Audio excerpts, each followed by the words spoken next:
Welcome back, everybody. Thank you for joining us on the program, This Week in America, online, thisweekinamerica.us.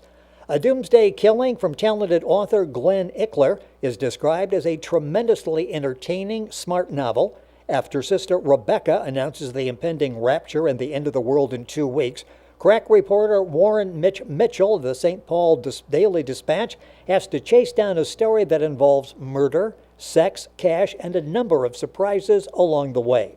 A reviewer saying it percolates with terrific breezy dialogue. A Doomsday Killing is the 13th book in the popular and entertaining Mitch and Al series. Author Glenn Ickler, no stranger to writing, a long, illustrious career in newspapers as a reporter, feature writer, theater critic, columnist, and editor. He was part of an editorial page that was nominated for a Pulitzer Prize. He's won numerous awards for his writing. A native of Minnesota, now living in the Boston area, Glenn Ickler, author of A Doomsday Killing, the 13th title in the Mitch and Al series, is our guest on This Week in America. Glenn, welcome to the program. It's great to have you with us today. Oh, thank you, Rick. I'm looking forward to our little conversation today. And I've been looking forward to it as well. This is such an entertaining book, great reviews, 13th in the series that I talked about. I mentioned very briefly, and we'll get into the plot line for the story, but I love this storyline. Where did this story idea come from? Well, I am an inveterate reader of obituaries of interesting-looking people or famous people, and I ran across an obit for a woman who claimed to have lived many lives, some of them as queens and royalty, and claimed that she had a straight line to heaven, and she was the head of a religious sect. And I thought, wow, this would be really interesting if I made a character like that and made her a head of a sect that was going to heaven in 2 weeks, and then had her murdered. So that's what I did. I created Sister Rebekah, and a couple of days later she was killed with a silver bullet in the head and a wooden stake driven into her heart. You have all of the elements there, and going back to, it's amazing what you can find in reading obituaries. Must reading every Sunday is the obituary section of the New York Times. Some of those are so well written, and you feel when you finish like you actually know this person. In this case, it was excellent research for the book, A Doomsday Killing. Let's talk about the character for those not familiar with the series. And as I mentioned, this is the 13th title in the series, Warren Mitchell. When you had a background as a news reporter, when you started writing fiction, you decided, I'm going to write about something I know. Talk about Mitch. He's a fascinating character, one that we easily fall in love with during all of the books. Talk a little bit about Mitch. What's he really like? Well, Mitch lost his first wife and baby in a car crash when a truck hit their car and wiped them out. And so he went as a bachelor for a while and became an alcoholic, actually. And his friend Al, who was a college friend and a Navy friend, got him into rehab, and he got cleaned up his act and got his job at the Daily Dispatch. And had a girlfriend who he was just about to propose to when he caught her in bed with an old high school friend. He's been going to Alcoholics Anonymous every Monday. He eventually met a woman in his apartment building named Martha Todd, who was a beautiful woman from Cape Verde. And after she, in fact, was recently divorced from a husband who had beat her up, and the two of them got together, and but neither they both had a real commitment problem because of these past experiences, and it took them 7 years to finally get married and tie the knot. Al, as I said, Al and Mitch were college mates. Al has had a much easier life. He married a woman named Carol right after he got into the Navy, and they have 2 children. Kristen, who's a college freshman, and Kevin, who is a high school junior. Carol is a high school teacher, and in this book, she's in danger of losing her job in a little side story besides the main plot. Well, yeah, and you can tell in listening to Glenn describe the characters, these are rich, detailed characters. So fascinating to follow the characters, the interaction between Mitch and Al. They know each other so well. They've worked together for so long on stories with Mitch the reporter, Al the photographer. Let's go back to this particular storyline. And by the way, I want to give you all the information. This is a Doomsday Killing. Glenn Ickler, Ickler, is the author. All the information on this book and the other books in the Mitch and Al series at his website, glennickler.net. You can go to our website, thisweekinamerica.us, and link on directly to get that information. I love the name of the religious sect that Sister Rebekah is working for, affiliated with. This is not something you obviously picked up on a bumper sticker. Talk about the name and where you came up with the name of the sect that she's affiliated with.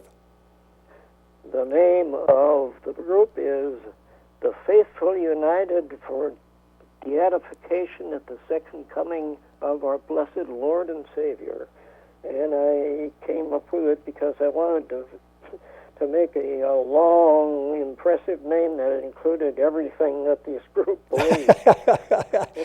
And you did that. You read that, and immediately you start laughing. You can imagine this. It's certainly not a bumper sticker, a sweatshirt, maybe front and back printing, but it would be very difficult to get all of that there. And it's interesting as you're reading that Mitch is watching a news story about her and he's watching with his wife Mary, and he feels, thank God I don't have to report on this because this will be in the religious writers category. But it ends up Mitch gets to cover the story, doesn't he? Yes, he does, because the religious editor is on vacation at a very impromptu time, as far as Mitch is concerned. So he's stuck with it. And it's amazing because he then covers it, and he's there with Mitch and Al. And I guess frightening is sort of a word you could use to describe Sister Rebekah's presentation. Talk about her. She's a very powerful lady, isn't she? Is she what? She's a very powerful lady. I mean, she gets your attention. Well, she's not really colorful. She's all black and white. She's dressed in a long white robe. She has a straight up and down figure like a man, and she's wearing a crown of thorns on her head as she makes this pronouncement in front of her group. Yeah, and she basically says either you follow, you believe in this, or you're doomed. So, I mean, this is like there's peril right around the corner in 2 weeks if they don't adhere to her words, aren't there? I'm sorry, I didn't hear that. Yeah, that she is talking about the fact that in 2 weeks, if you don't follow me, you are doomed, and that's developed fully in the book, A Doomsday Killing. What's interesting is after the press availability where Mitch and Al are covering it, she ends up, as you said, being found dead. And that's very mysterious because she was in a hotel suite locked from the inside, and security didn't show anybody being there. That's right. It leaves both the police and Mitch, who's always trying to get ahead of the police in solving these things. It leaves them both with very little to go on because the cameras show nothing and the room is locked from the inside, so that no one can figure out how they get in, how the killer got in or out. Well, that sounds complicated up to that point, but it even gets more complicated. You've got several other characters entering the scene. They're going to step in for Sister Rebekah. Talk about the two of them and what happens to them without giving too much away, but you've got two characters that really want to come front and center with this organization, don't they? Well, first of all, a man who calls himself Brother Noah calls a press conference and announces that, and gets the members of the religious sect together and announces that he has just received a direct message from heaven that he is to be the successor to Sister Rebekah.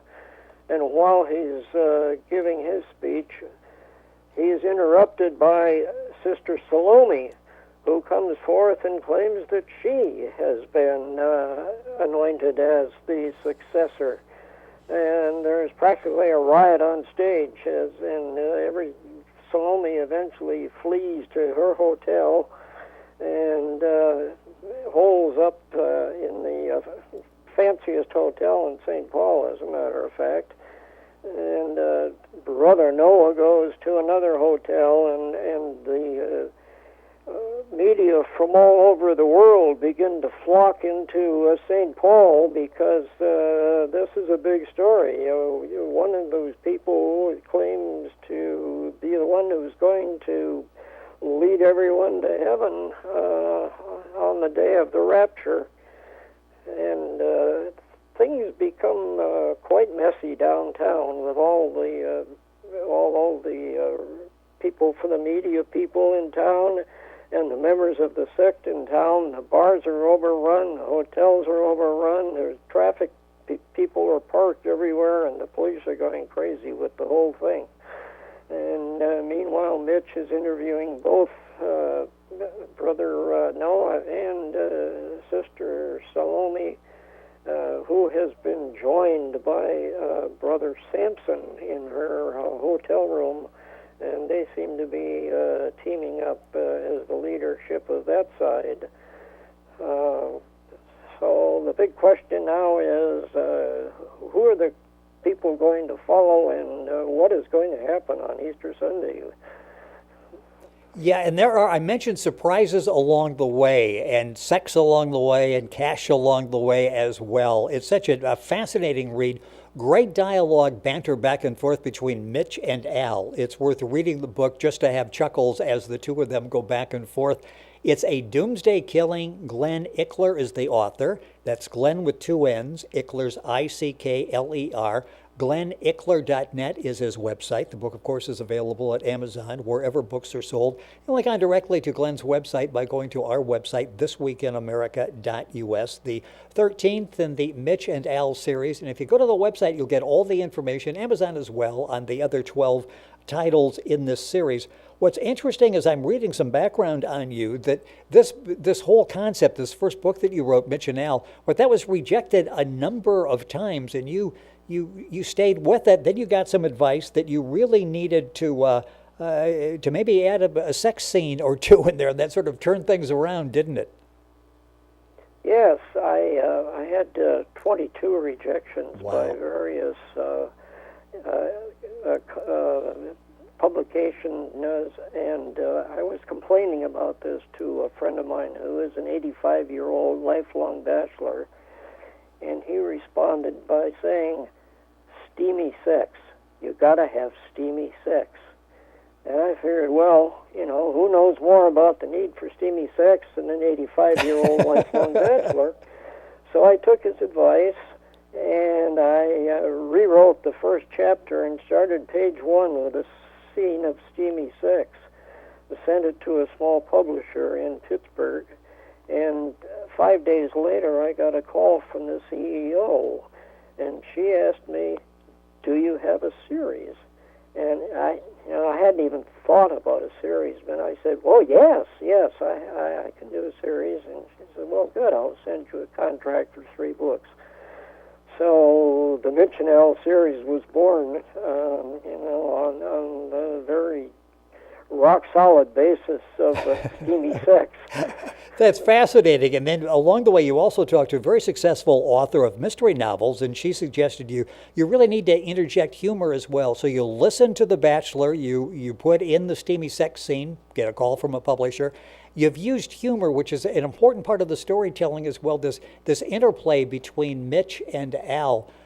Talk about the humor part of it, the banter back and forth, because you could, as you're reading, you can see these two going back and forth with their words. Yeah, I have a couple of people, friends who have read my book, say they can hear me talking. Yes. as we go along. I was going to ask about your relationship when you were actually working with the newspaper in the various capacities that we talked about. Did you have a relationship like that? Was there a photographer, someone else on staff that you had a very close relationship with? No, not really. Well, yeah, in a way. Okay. I did with one of the reporters who we became pretty close friends. We were both fishermen and campers, and we did some weekend fishing, trout fishing. This is back in Minnesota when I lived there. And yeah, he and I were pretty good buddies. I guess this relationship is pretty sort of along that same line. I really hadn't thought about that. That was a good observation on your part, Rick. Well, interesting. Something came back to you as you were putting these two characters together, and you'll fall in love with the two characters. You really enjoy reading their interaction, what they're doing with the news, what they're doing to solve these mysteries that are put in front of them. The book is called A Doomsday Killing. Glenn Ickler, Ickler, is the author on the program. Time going by way too quickly. A couple minutes left in the program. This is book number 13. I get the impression, book 13, A Doomsday Killing, is still fresh. It's vibrant. I love the dialogue. It's nice and crisp. How many more titles do you think you'll do in this series? Because you're still going strong with the storylines. Well, I just finished. In fact, I just got copies of the next book yesterday. It's called Arsenic and Old Men, and Mitch and Al and their cartoonist friend are sent to Martha's Vineyard, which is where I happen to have a summer cottage. And because the cartoonist's uncle has died, and they think it's a heart attack, and it turns out to be that he was poisoned. So the guys get to spend a couple weeks on Martha's Vineyard solving that one. That book just came out. As I said, I got my copies yesterday. Well, looking forward to reading that. After that, I'm not sure. Well, it's just, like I say, it's sometimes after 2 or 3 books that an author writes, it's like, okay, the story's getting a little stale. This is not as good as the others. Everything that I've read, that book 13, A Doomsday Killing, is the equal, if not a step ahead of some of the stories, depending on, what the story is and the reader's interest. This is so well written. What's this experience been like, making the shift from a newspaper man to writing fiction? How much fun has this been for you? Oh, it's really been fun. I got after writing about mostly true stuff for years, and I say mostly true because I interviewed a lot of politicians, and I know you know how they are. Exactly. But anyway, yeah, it's like a whole second life after doing the factual stuff for almost 40 years, and then to be free to make up things and have things go the way I want them to go. It has really been a good time. I really enjoy doing the writing. The writing is so visual from a standpoint of the way you describe the screens to the banter back and forth between Mitch and Al.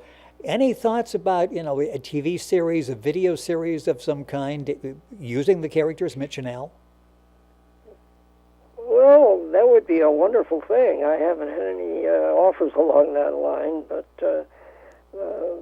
they certainly could work into a series like that, or even a movie or something. Yes. Any of the books. Some of the books have some pretty good. There's a couple of good boat chases in one, and Mitch gets shot at a couple times in other books. So. Yeah, there's a lot of visual stuff that could be used, but as I said, I haven't had any offers from Hollywood. Well, we need to change that, because I think this would make a great visual presentation. The book specifically we're talking about, A Doomsday Killing, Glenn Ickler, our guest on the program. I know you've been working with the Reader's Magnet in getting promotion, marketing out there, getting people aware of this series and how entertaining the series is. What has that experience been like for you working with Reader's Magnet? Well, it's been a positive experience so far. It hasn't been a very long experience yet. It's very, very new. I just got together with them maybe a month ago, but they have done some helpful material and ideas, and I look forward to having a positive experience with them over whatever the next amount of time that turns out to be. Well, yes, and I know they're very excited about your talent and what you've been able to do with Mitch and Al in the series and the progression of the series. And I'll mention to them, this will make a great TV series. Not they'll listen to me, but I'll mention that and see if we can get something started with that as well. The book is the 13th in the series, and you'll enjoy this so much. If you haven't already, you'll go back and you'll look up the other 12. It's the holiday time. It's great for some light reading, a gift for a reader, somebody who enjoys a great story. You'll find the information, of course, at Amazon.com.